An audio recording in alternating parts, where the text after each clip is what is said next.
think, as he puts it, an ageing society, technological, this is even before we talked about massive reform, are struggling, creating demands that all countries are struggling to meet. Countries do not have infinite sums of money. The debate is not about whether, but how healthcare budgets can be most fairly shared out among a country's citizenry. And of course, that is the one conversation that no politician really wants to have. So instead, it's about streamlining, changing systems, procurement, etc., rather than having the debate. And all I would say finally is, those of you that do best in this coming period will probably be people who will also see themselves on this final chart. And that is this gap. If we go on, between the people who are rated at the time I did this survey between the best and worst by the Healthcare Commission, no difference on whether people felt happy about their pay, no difference, not a huge difference actually, about whether senior managers care about me. Obviously, senior managers never care about anybody in the NHS. They're all too terrified of the Secretary of State or somebody with the money. But I think this one at the top, this much bigger difference, I understand my role and how it fits into the bigger picture. How do you take people with you in this amazing process of change that you are now embarked on? And it's going to be that, rather than some new innovation, that's going to make the biggest difference. So I just say all the best luck in the world. Thank you.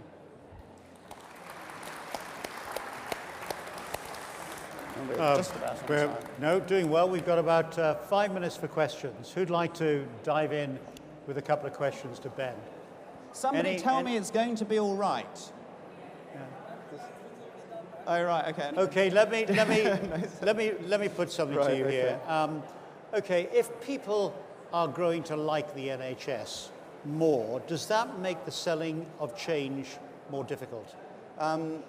I don't know if it makes it more difficult, but I think one of the central problems that this government has, and all governments seem to learn it, some of them never learn it, and that is that reform is not a sexy and exciting thing. It may be for political anoraks, it may be for policy wonks, but for the public, doing reform, why?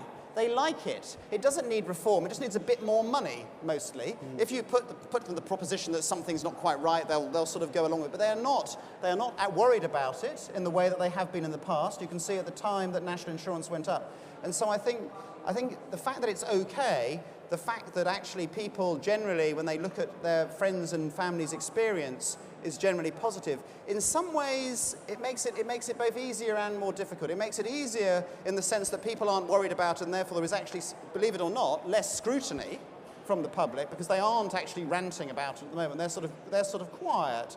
It's like cows in a stable. They're happily eating away. They don't know that there's something round the corner.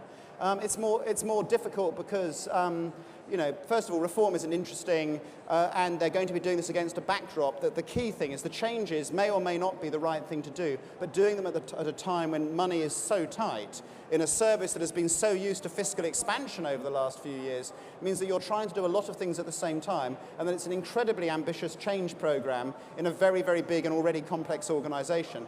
I personally think that actually Andrew Lansley is very like Tony Blair. By the end, Tony Blair just thought, sod it, we just got to do it. I mean, he actually would probably have quite a lot of sympathy with some of the things that Andrew Lansley is saying. But whether or not you would get thanked for the fact, you've got to be very brave, I think, is all I would say, Martin. Right, and in terms of the process of change, the speed of it, I remember the BBC when John Birt came in. There was quite an argument. Everyone thought, okay, massive change, he's an outsider coming in, it'll all happen very quickly and then we can all settle down. Yeah. In fact, it was a continuous process of change that went on for a very, very long time, to the point where a lot of people got terribly frustrated with the fact it was still going on and hadn't been achieved. Now, are there any comparisons with the risks that exist? I think the audience know better than me, but my perception is that you're, again, one part of the public service where people are used to applying for their own jobs. You've gone through so many parts of the NHS have gone through so many upsizings and downsizings, but that in some ways, some parts of it are quite used to it. But I do think it is going to be a challenge, and yes, it will take longer than expected. And of course, probably what will happen is that it won't be a disaster. It probably won't be brilliant either, and as usual, the NHS will muddle through. And Sir David Nicholson was saying this morning, that change is going to go on and on when I asked him about it. That it actually, we've got to get used to that. And I know there are companies like Vodafone who prime their staff to get used to the idea of change, to try to cut across this feeling in Britain that, oh, it's okay, we're muddling through now, let's keep it the way it is. And there is a very Is it a special British feeling that we don't like change? No, I think change is something sold to us by management consultants as a new and exciting thing. For most people, if we're brutally honest, change is rubbish. We don't really like it. I mean, it's like the idea, remember we've been told by management consultants and people and business gurus that, we're going to have portfolio careers and you'll be in an average job for maybe 2 or 3 years and you'll change. You know what the average job tenure is in Britain? It's still 10 years.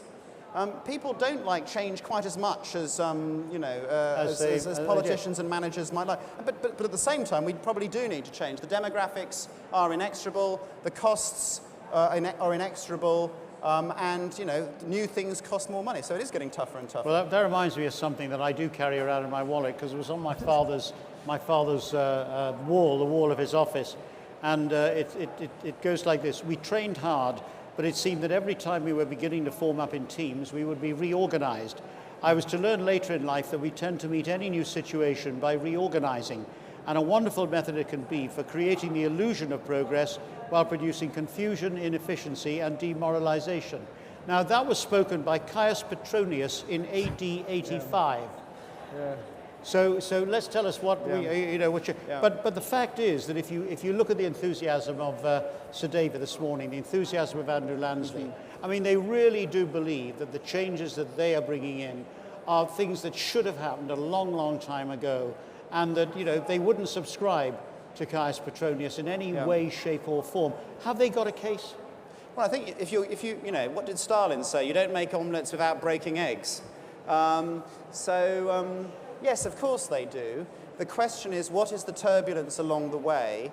And I think, irrespective of how they're approaching a change program, I would defer to both of them. I am a humble opinion pollster, but I would also, but politically, they need to, there is a certain tipping point that will become problematic if the change process doesn't go well. But at the same time, it's true that the NHS has taken a long time to move from being, big white boxes that look after you when you're very ill, to a much more, to an approach where, your body is like a car, Martin. You service your car regularly, you look after it, you don't expect to drive it and then sort of, suddenly it breaks down completely, you sort of take it to a garage, and are changing attitudes to our health, which hasn't happened.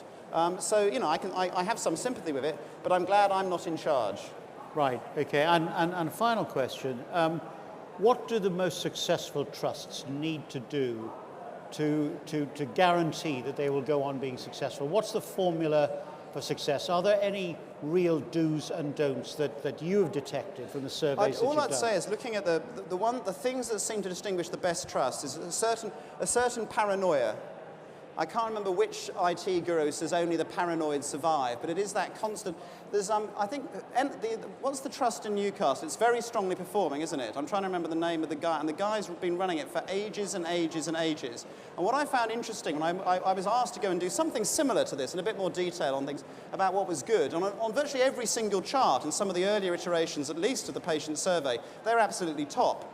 But he hasn't told them that they're top, because clearly he's just busy beating them up to make them better. So I think there's an element about never believing your own publicity. But the other thing that really stands out, I think, for management is something about taking people with you. And I think for management, the one thing that all of us in our working lives don't pay enough attention to is actually doing management, and not talking about it, but doing leadership. And that means doing the soft things, being there for people, explaining things, the things that aren't immediately measurable. And it's the people who do that turn out to be the top performers. Well, look, really terrific advice, Ben. Thanks very much indeed. I hope you'll agree it's been an absolutely fascinating dose of reality for us this afternoon. Ben, thanks very much indeed. Cheers. Much appreciated. Thank you.